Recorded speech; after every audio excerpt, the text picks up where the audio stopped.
Hello friends. Welcome to Movie House. Today I have come to tell you the story of a very popular movie. Hopefully everyone will like it. So don't delay, like and subscribe and get ready. Let's start now. The film starts with a posse of men with jokester veils breaking into the bank where the horde has an enormous piece of their cash reserved. It starts with 5 jokesters, each getting a cut of the crown jewels. They propose that a 6th individual from the group, nicknamed the Joker, who did the preparation, however passed on the burglary, doesn't merit a cut. As the burglary goes on, the comedians start to kill each other to get a bigger cut, until a school transport crashes through the mass of the bank, killing another jokester. A crowd bank chief, who was himself shot with a programmed weapon after he attempted to take out the jokesters with a shotgun, lets the leftover comedian know that he doesn't have the foggiest idea who he is managing. The jokester bows down and tells the financier, "I accept anything that doesn't kill you, just makes you stranger." Then, at that point, eliminates his veil to uncover that he, at the end of the day, is the Joker. Joker places an explosive into the financier's mouth and loads up the transport, leaving a string connected to the pin. The transport pulls out with the bank's all's money and the pin jumps out. It is only a gas explosive. The Joker joins a long queue of school transports leaving the scene as the police show up. Gotham is then seen around evening time with lawbreakers hesitant to perpetrate wrongdoings under the vigilant indication of the bat signal projected onto the mists. We see Lieutenant James Gordon monitoring the bat signal, sitting tight for Batman with Detective Ana Ramirez, who inquires as to whether he's coming. Gordon makes sense of that it is okay on the off chance that he isn't, trusting that he is occupied somewhere else. He gets some information about Ramirez's mother, who's in the emergency clinic. In the meantime, in a parking structure, the Scarecrow, still on the loose in the wake of getting away from Arkham Refuge, is haggling with the Russian crowd individuals, drove by the Chechen, over the offer of a portion of his trepidation prompting drugs. The deal is interfered with when a portion of Gotham's residents dressed as Batman wannabes start taking shots at the men. As he gasses one of the phony Batmen with his psyche-changing medications from his sleeve, the Scarecrow takes note of that they are not the genuine Batman, since Batman could never utilize a weapon. Out of nowhere the Batmobile/Tumbler crashes through a blockade and Scarecrow noticed, "Now we're talking." The Batmobile, pre-modified to linger and afterward threaten, fires rockets into a close-by office, sending the excess mobsters running. The genuine Batman shows up on the scene and curves the rifle barrel of one of the wannabe Batmen prior to taking him out. The Chechen sends his Rottweilers to go after the Batman, and as Batman saves them he takes the canines out subsequent to being severely nibbled in the arm. The Scarecrow endeavors to escape in a white van, however Batman hops onto the van and starts cutting into the side with his gadget called the Mangler. Scarecrow steers into a help which sends Batman to the ground. As Scarecrow moves away down a spiraling path, Batman jumps onto the top of his van, crushing it to a stop. He leaves the phony Batmen and the Scarecrow alongside a portion of the mobsters integrated up for the police to ultimately gather together. At the point when one of the frauds says he's attempting to help, Batman brutally lets him know he needn't bother with any assistance. Gordon shows up at the bank the Joker held up before with Ramirez, who shows him the Joker's image from a surveillance camera. Batman shows up to investigate the scene, noticing that they have illuminated the medication, the means to make it more straightforward to follow. At the point when Gordon inquires as to whether the Joker is a danger, Batman illuminates him that he can't stress over limited when there is a whole horde to cut down. The following day, as Bruce Wayne joins himself up from the canine nibble, Alfred offers his interests, cautioning Bruce to know his cutoff points. He sees Bruce keeping a nearby watch on recently delegated lead prosecutor Harvey Scratch by means of some PC screens, as Bruce is attempting to conclude whether Gouge can be relied upon. Alfred contemplates whether he is truly keeping an eye on the relationship that Rachel Dawes has created with Harvey Scratch. Harvey Mark shows up in court to join Rachel Dawes in arraigning mobster Salvatore Maroni, the supposed new head of the Falcone wrongdoing family. One of Maroni's men accepts any consequence in court, and endeavors to shoot Mark from the testimony box. The weapon doesn't go off and Imprint punches the man before he is dragged away to prison. Maroni is in the end liberated, to the consternation of Mark. Mark meets Lieutenant Gordon, and after a short trade of words, the two of them express their doubt for those that are working in one another's workplaces.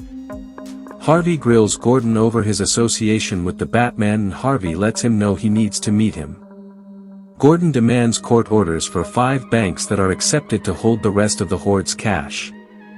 Mark consents to back Gordon's court orders, framing a shaky trust with the genuine Gordon, who thusly hails Scratch as Gotham's White Knight, while Imprint questions Gordon about one more moniker they had for him when he was at IAD, an epithet Gordon professes to have no information on. Lucius Fox holds an executive gathering at Wayne Undertakings, arranging a joint endeavor with Lau, the head of Lau Security Ventures, situated in Hong Kong. After the gathering with Lau, Wayne communicates his reservations with Lucius Fox about Lau's business activity, clearly unlawful in light of their benefits. Subsequent to consenting to drop the arrangement, Wayne asks Fox for another suit. He makes sense of that he should be lighter, and quicker, in the event that he runs into any more Watchman canines and that he needs to have the option to turn his head. That evening, Harvey feasts out with Rachel. Harvey tells Rachel he needed to reserve a spot weeks sooner, and, surprisingly, then expected to practice his impact to get a table at the entirely in vogue cafe. Bruce and his date, the prima ballet dancer for the Russian Artful Dance, experience Rachel and Harvey. Bruce has them arrange a table so they can feast together, illuminating Harvey that he possesses the cafe. From the beginning, Bruce appears to be desirous and undermined by Harvey, in view of the way that he is dating his own old flame, yet Harvey makes sense of how he upholds crafted by Batman and values his assistance. Bruce shifts his perspective and illuminates Harvey that he means to toss a gigantic asset raiser for him. In the meantime, all of the top hoard individuals are having a confidential gathering in an eatery kitchen. Due to their inside sources in the police, they knew that the banks that their cash was reserved in would have been looked. Lau appears to them on a TV screen from his plane returning to Hong Kong. He illuminates the hoard that all regarding their cash has previously been moved to a solitary secure area, similarly as Lieutenant Gordon and company are looking through the banks, tracking down only the lighted follow cash. At the point when the Chechen communicates worry over the man with the comedian cosmetics taking $68 million from one of their banks, Maroni excuses him as only no one important.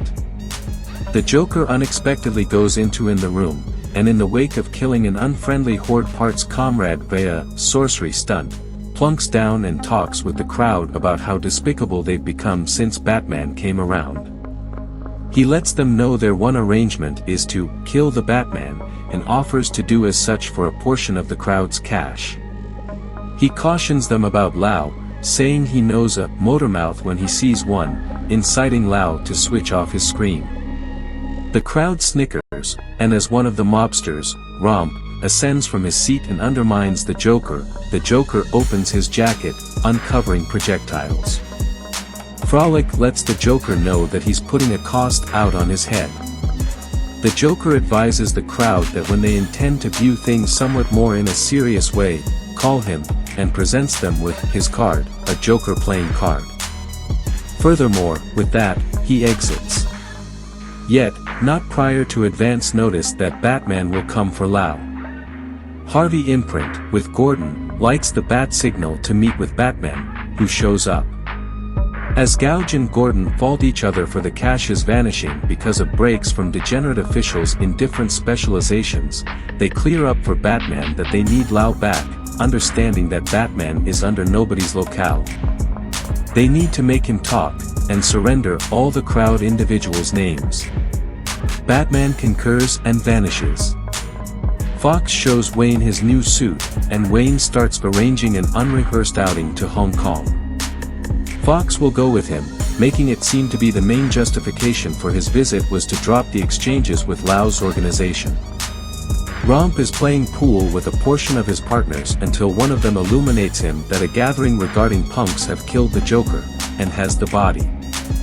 The body is gotten shrouded in a sack, and as Romp is going to pay, the Joker ascends and holds a blade to his face while his men hold firearms to his partners' heads. The Joker recounts how he got his scars from his dad, and afterward kills Romp. He offers the three enduring partners a chance to join his group, yet he has just a single opening. He leaves the three with the parts of a messed up, sharp pool stick and no decision except for to battle each other for their lives. In the meantime, Fox shows up in Hong Kong to meet with Lau. He really looks at in his cell phone at the front work area at Lau's structure, as there are no cells permitted anywhere nearby. Fox meets with Lau, and illuminates him regarding Wayne Endeavor's arrangements to drop dealings with his organization. Be that as it may, he furtively keeps one phone in his pocket, which has been adjusted to deliver a sonar guide of the encompassing region. After leaving the structure, he doesn't get the telephone he dropped off, and he creates the guide of the structure to Bruce Wayne.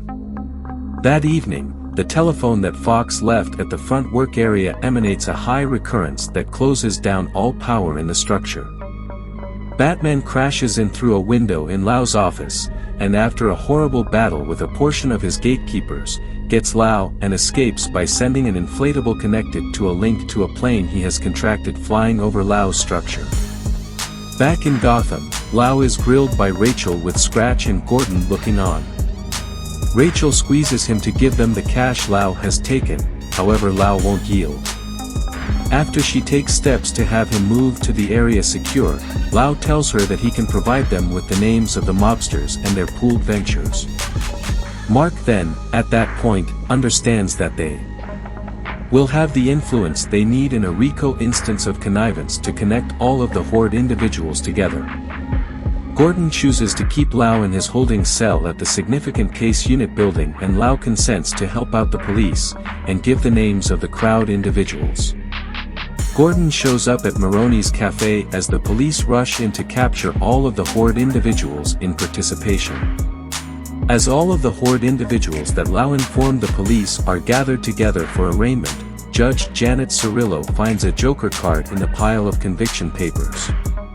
Gouge gives a broadcast offhand meeting denying Batman's contribution while offering thanks for the police work in dealing with the crowd individuals.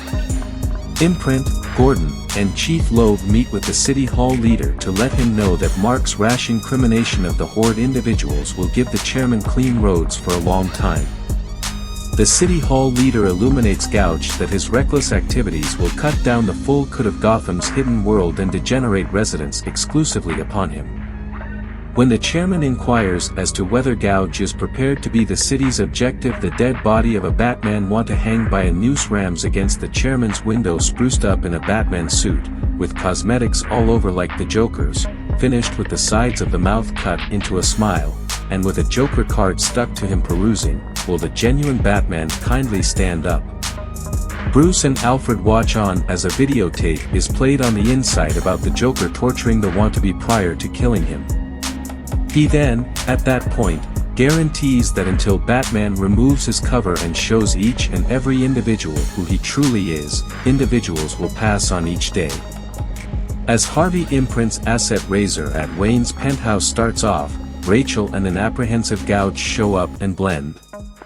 Wayne shows up with 3 models by means of helicopter and searches out Harvey, whom he commends and tosses his full help behind, guaranteeing, "I have faith in Harvey Gouge." Minutes after the fact, Rachel meets with Bruce on the overhang, upset that Bruce is making fun at Scratch, yet Bruce tells her that he really trusts in Harvey and that he could be the White Knight that will permit him to drape up his mantle as Batman so they can be together. Gouge goes along with them to say thanks to Bruce and recover Rachel. In the meantime, Gordon finds that there are 3 hints of DNA on the Joker card, from Magistrate Loeb, Harvey Gouge, and Judge Cirillo, the appointed authority that is attempting all of the Horde individuals and track down the card among the administrative work. Gordon accepts this as a danger on their lives, and starts arrangements to safeguard them. On account of the appointed authority in Magistrate Loeb, be that as it may, this falls flat. The adjudicator's vehicle explodes when the police show up to bring her into defensive authority, and Magistrate Loeb passes on from serious harming from his alcohol bottle before Gordon can prevent him from drinking. Scratch approaches Rachel to request that she wed him, however she is torn and can't offer him a response. Bruce quells Mark and secures him in a wardrobe while Rachel watches in shock. Bruce lets Rachel know that they, the Joker and his hooligans, have come for Harvey and to remain stowed away from sight. The Joker and his thugs burst in, let the visitors know that they are this evening's amusement. The Joker filters the room, searching out Harvey Mark when Rachel ventures forward.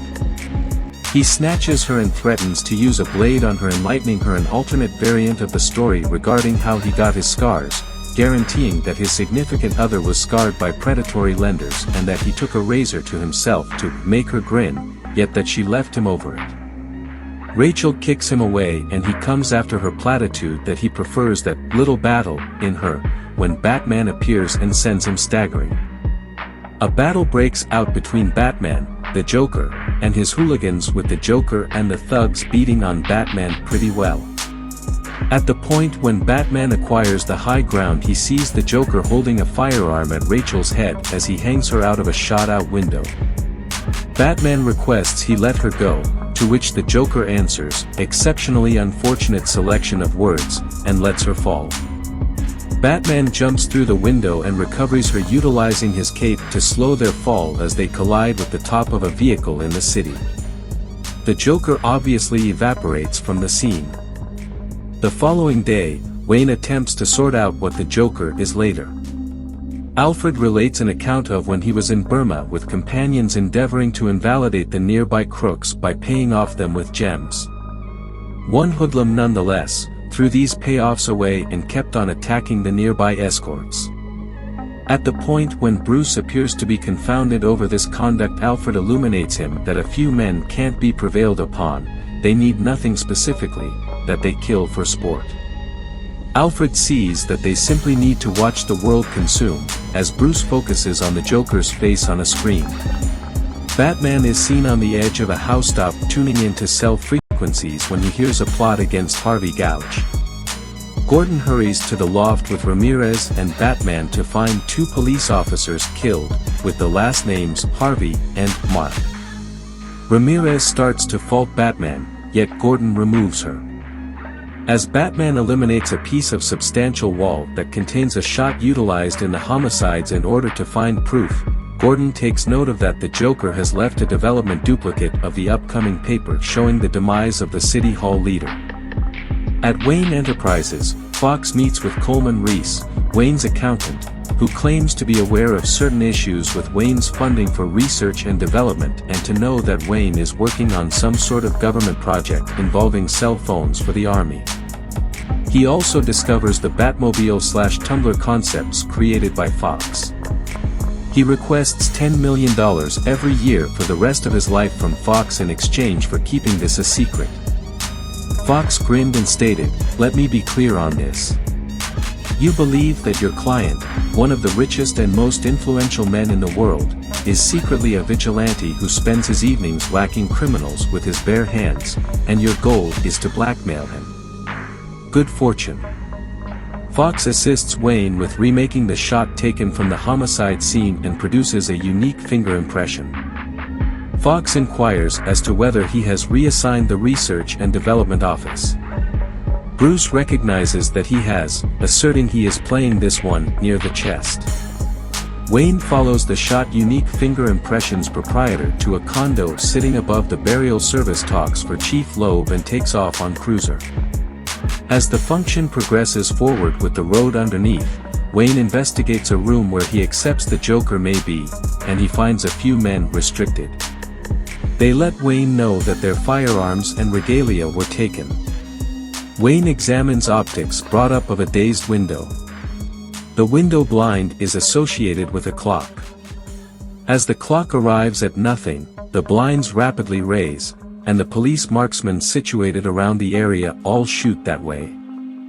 Simultaneously, the Joker, who had eliminated his cosmetics and glossed over himself as an individual from the ceremonial group for the function, turns and goes after the City Hall leader. However, Lieutenant Gordon makes a plunge the way, having chanced toward the back and falling. Everybody frenzies and runs. However, the police shoot one individual from the ceremonial group in the leg and take him into a truck. Imprint himself moves in the truck, and after examining the lawbreaker, sees that the ID on his uniform peruses official Rachel Dawes.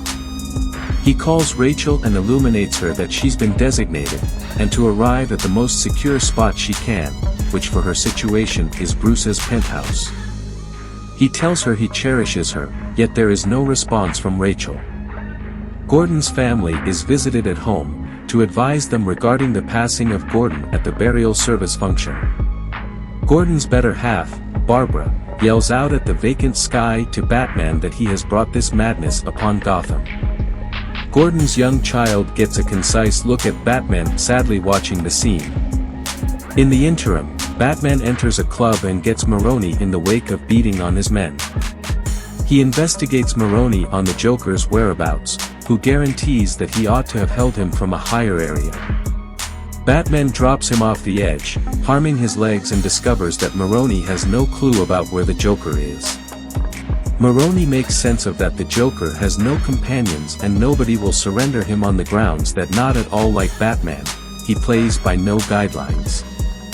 As Imprint is questioning the caught purported ceremonial group part about what he is familiar with the Joker, he is maddened and holds a firearm to his head. He flips his dad's fortunate silver dollar for his life, coming up on heads. As he flips the coin once more, Batman appears and grabs the coin in midair, inquiring as to whether Gouge would truly take a risk with a hooligan's life up, to which Imprint replies, not precisely. He illuminates Harvey that this crook, Thomas Schiff, is a neurotic schizophrenic patient from Arkham Refuge and that he will not gain a single thing from him.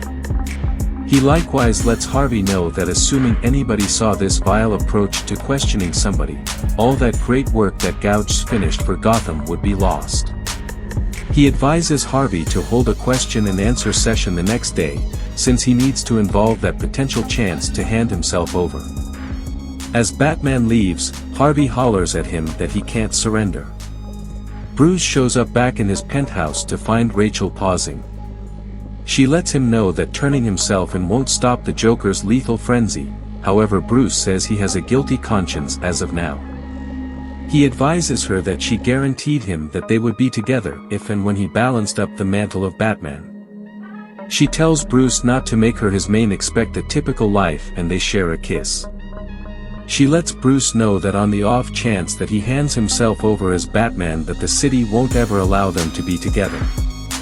Back at Wayne's mystery headquarters for Batman, he and Alfred start annihilating all that could attach Lucius Fox or Rachel to Batman.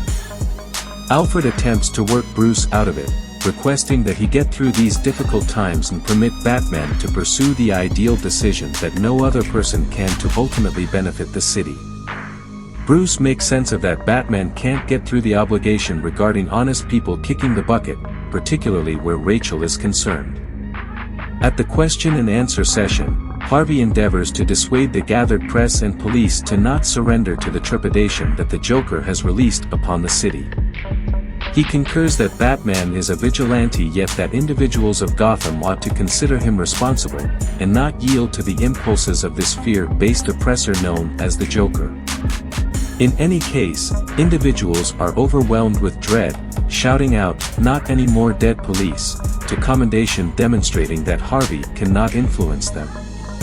Upon his disappointment, Harvey reports that he is the Batman, and moves cuffed and removed. Bruce Wayne is displayed with a look of disarray all over. Rachel, watching the news gathering at Bruce Wayne's penthouse, goes up against Alfred over Bruce's appearing weakness in permitting Harvey to accept any penalty when he professes to be Batman. Alfred clears up for Rachel that Batman is all things considered permitting himself to be something different other than a legend, principally a figure beyond the framework that individuals can both go to or fault in the midst of hardship, that Batman can take it. Rachel gives Alfred a letter for Bruce and advises him to give it to Bruce when everything looks good. At the point when Alfred asks what it is, she lets him know it is open and embraces him prior to leaving to see Harvey as he is being moved to the province secure. While being taken to a caravan that will ship him to a province, Harvey clarifies for Rachel that this is Batman's opportunity. He then takes out the coin and says, "Heads, I proceed with this," and flips it, arriving on heads. At the point when Rachel lets him know that he can't take a risk with something to that effect, he flips her the coin, uncovering that it is a two-headed coin.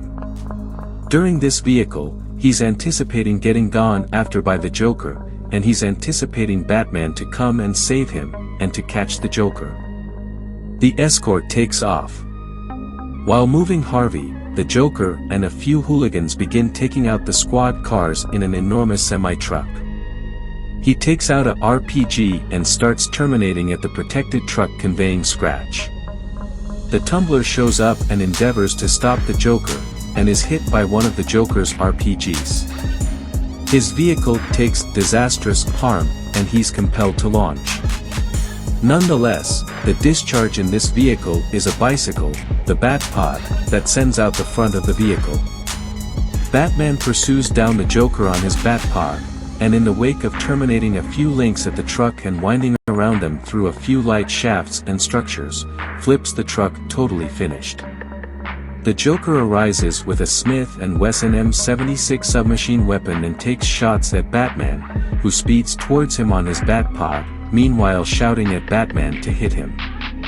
Batman praises his own non-deadly code and steers around the Joker, then collides with the flipped truck, tumbling to the ground. As the Joker hops on him with a blade, one of the SMAC officials holds a shotgun to the rear of his head, and after eliminating his protective cap and veil, shows that it was Lieutenant Gordon, who faked his demise to safeguard his loved ones. The Joker is pulled away to the MCU. Harvey escapes the truck and into a cruiser, expressing he is set for see a stressed sweetheart. At Gordon's Significant Violations Unit building, Gordon is elevated to magistrate by the city chairman. The Joker imparts a cell to a huge man who grumbles about his inner parts harming. Chief Gordon, in the wake of rejoining with his family, gets a call making sense of that Harvey never made it home. He gets back to the jail to cross-examine the Joker. During the cross-examination, Batman shows up and begins beating on the Joker, attempting to find out where Harvey is. The Joker gets under Batman's skin, letting him know that they are the two oddities and that when individuals of Gotham never again view Batman as a need, they will turn on him. Batman becomes maddened and puts a seat under the entryway and beats the Joker viciously. However, the Joker simply chuckles and rebelliously lets Batman know that there isn't anything he can do to him to hurt him and that he really partakes in the beatings. The Joker cruelly uncovers that Harvey, yet Rachel are in isolated areas, both restricted and lashed to explosives that will detonate in a short measure of time. He gives the areas of the two, saying that he has the opportunity to save one of them and that he should pursue a decision that will disregard Batman's code of non-deadly means, that one of them will kick the bucket since Batman can't save them both. Batman takes off, let Gordon know that he's pursuing Rachel. Gordon prepares a few men and heads off after Harvey. As Batman and the police are hurrying towards the two detainees, Harvey stirs to hear Rachel's voice. Whoever caught them set up a radio framework with the goal that the two can impart. Harvey lets Rachel know that all will be well, and Rachel advises Harvey that she needs to wed him. While Mark attempts to move in his seat to track down something sharp to cut his ropes with, he falls over and thumps an oil drum down, and gas spills all over a portion of his face. In the meantime, back at the prison, the Joker deceives a cop and keeps him locked down, and he tells different police he simply needs his call. After getting a cell and dialing a number, the huge man that was in the cell with him explodes. The Joker had cut him open and embedded a mobile phone set-off gadget within him. The Joker gets Lau and escapes the prison. Batman shows up at the location that the Joker had let him know Rachel was at, yet when he opens the entryway, he finds Harvey Gouge, all things considered, who shouts in despair at having been found rather than Rachel. Gordon shows up at the alleged area for Mark, yet the distribution center detonates and Rachel is killed. As Batman saves Scratch by outdoing him of the distribution center, the blast touches off the gas that immersed Imprint's face, terribly consuming it. Gouge is taken to Gotham General Emergency Clinic.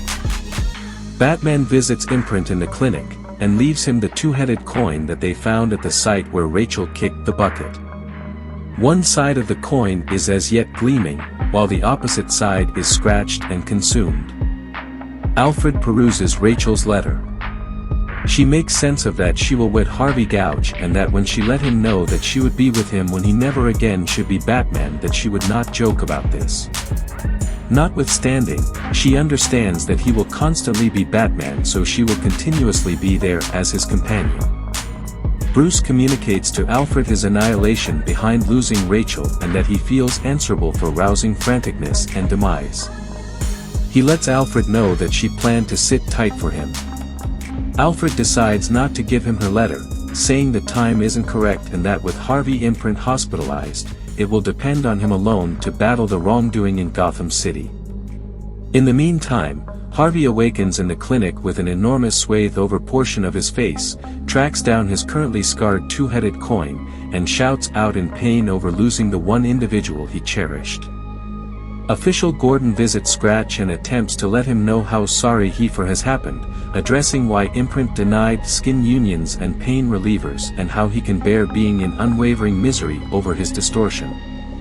Harvey is loaded up with rage for Gordon not paying attention to him when he cautioned Gordon not to believe the bad officials that Imprint examined during his time in Inward Undertakings, which has brought about Gouge's deformation and at last Rachel's demise. Mark requests Gordon let him know the epithet they had for him when he was in IA, which Gordon humbly answers, Harvey Two-Face, while being compelled to gaze at the broad consumes and scarred tissue that cover half of Harvey's face. As Gordon leaves a genuinely crushed Harvey, he runs into Maroni in the corridor, who lets him know that the Joker has gone excessively far and that assuming Gordon needs the jokester, he knows where he will be. Wayne's bookkeeper Reese shows up on a news show professing to have the option to tell the world what Batman's identity is. He lets Gotham know that he will uncover Batman's character, however before he can, the Joker brings into the show saying that he doesn't believe this legal counselor should destroy his good times. That's what he says in the event that the legal counselor isn't killed in the span of an hour, he will explode an emergency clinic. This triggers the police to rush in and safeguard the attorney, and attempt to convey him to somewhere safe and secure. Simultaneously, other police are emptying each of the medical clinics in Gotham City. At the point when they get to Gotham General, a cop endeavors to clear a medical caretaker in Harvey Scratch's room, which then, at that point, ends up being the Joker, and he kills the cop. He then clarifies for Two-Face how he wants to present a little disorder in Bedlam, that cutting down every one of the great individuals on the planet and how it's all fair is so natural. Joker loosens Two-Face and gives him a gun. Two-Face, twisted on retribution and presently accepting all that on the planet ought to be chosen by some coincidence, flips the twofold gun to choose whether or not to shoot Joker, which Joker concurs is not out of the question. However, we don't see it, the coin clearly arrives on the spotless side, since the following scene shows Joker leaving Gotham General Emergency Clinic as it explodes behind the scenes. A while later, the Joker shows up on television once more, driving hijacked GCN correspondent Mike Engel to peruse out his arrangements. He peruses that Gotham City presently has a place with the Joker, beginning that very evening.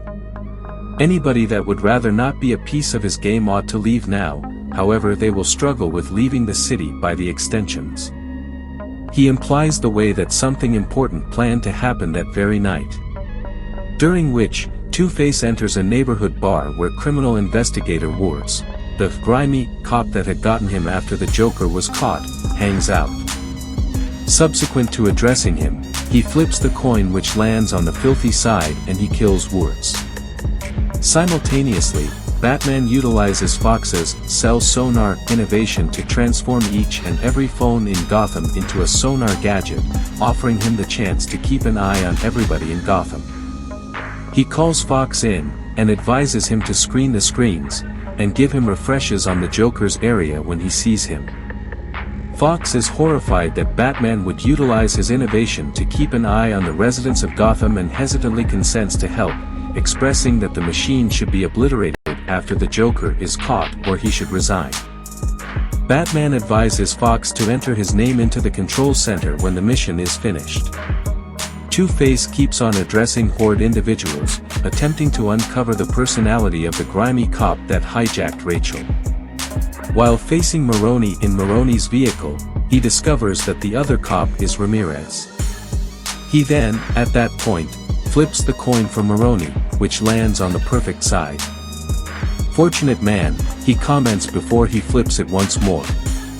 It lands on the filthy side and he locks in and states, yet all the same he's not, as he shoots Maroni's driver, making the vehicle drift away from the street and crash into the dockyards. In the interim, two enormous ships pass on Gotham because of the Joker's statements. One is occupied by hoodlums that Harvey and Gordon helped set aside, the other is loaded with honest residents, the city's extensions obviously being set up with explosives. While cruising off, the two boats totally lose all power and their motors kick the bucket. The two ships in the end understand that there are explosives tossed about the boat, and the two of them track down detonators. It is as of now that the Joker's voice is heard over the amplifier of the two ships, and he illuminates them that they are part regarding a social investigation. The detonator on each boat is for the other boat. One ship should press the button and obliterate the other boat by 12 p.m., or probably the Joker will annihilate the two boats. This achieves a lot of turmoil in the two boats, and a great deal of soul looking through about profound quality and about if anybody would really do something like this. Fox finds the Joker, who is stayed in a structure actually being developed with many comedian monitors.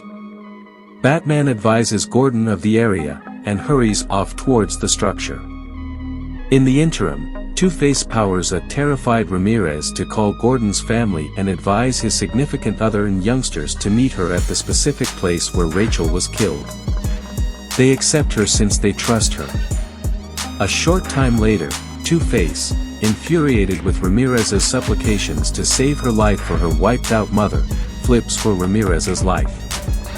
The coin lands on heads, so he simply takes her out, telling her that she lives to battle one more day. As Gordon shows up at the structure where the Joker is, he gets a call from his family letting him know they are being held hostage by Two-Face where Rachel was killed. Gordon surges off to save his family as Batman breaks into the structure.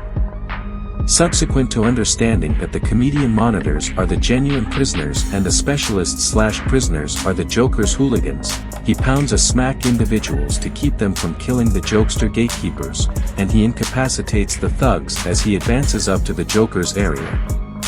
At the point when he at last faces the Joker sends the Chechen's Rottweilers after him, and keeping in mind that Batman wards them off, the Joker beats him mercilessly with a dull metal item, and in the long run tosses him near the edge of the structure, catching him under a metal shaft. Simultaneously, the two boats are as yet discussing how to manage the detonators. On the criminal ship, one of the biggest and meanest looking convicts gives a discourse about the superintendent holding the trigger not knowing how to take life, then, at that point, goes up to the superintendent and requests to take the trigger so he personally can do what the superintendent ought to have completed 10 minutes prior. The superintendent hands the convict the trigger and the convict instantly tosses it out of the ship, making it unthinkable for anybody on the convict ship to explode the honest ship. On the blameless ship, subsequent to having casted a ballot to utilize their detonator, the authorities can't force themselves to showcase the choice. A man stands up, takes the detonator however can't press the button. The Joker, on top of Batman while holding him down, gives indications of frustration when neither of the ship's travelers will go as far as his level. As he's going to annihilate the two boats, Batman fires his glove darts at him, taking the detonator no longer any of his concern, and tosses him past the brink of the structure. Before he can stir things up around town, be that as it may, Batman discharges one of his hooking weapon instruments at him and recovers him. While balancing before Batman, the Joker lets him know that both of them are bound to battle perpetually, and how Batman truly is upright.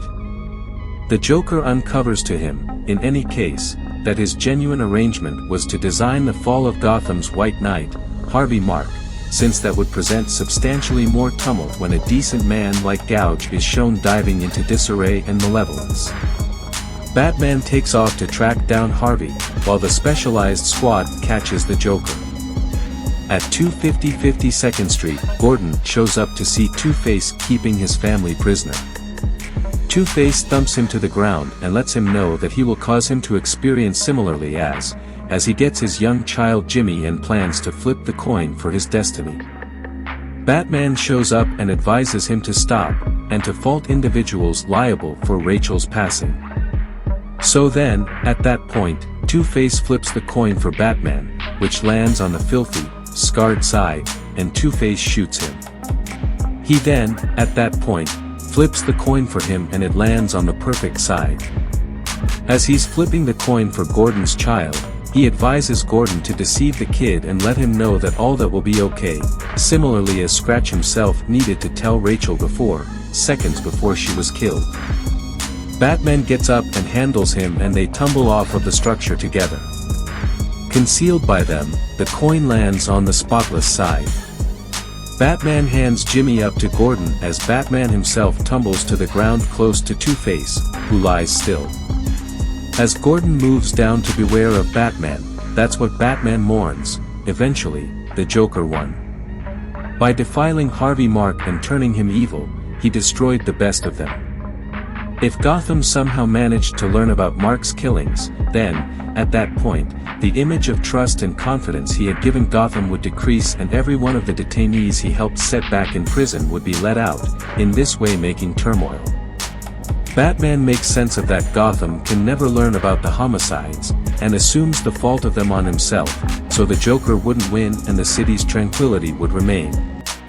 We see a montage of Magistrate Gordon and different individuals from the Gotham City Police Division accumulated at a dedication to Harvey imprint. It is indistinct regardless of whether he was killed. Gordon then crushes the bat signal over the MCU working, while Alfred consumes Rachel's note and Lucius closes down the sonar machine with a satisfied look. Batman, behind the scenes, keeps on making sense of that by assuming the fault of the killings, the confidence that individuals of Gotham had in Harvey Gouge can be compensated, and they can feel supported. Gordon tells his son that while Harvey Dent was the hero that Gotham needed, Batman is the hero that Gotham earned as Batman flees from Gordon as the police start to pursue him. Batman is the target of a manhunt after the bat signal is damaged. Gordon says, Batman gets on his bat pod and speeds away. A silent guardian, he. A vigilant protector. An evil knight. The story ends here. Watch the movie to know more details better. I hope everyone likes the story. I will appear before you again with more new movie stories in the coming days. Thank you.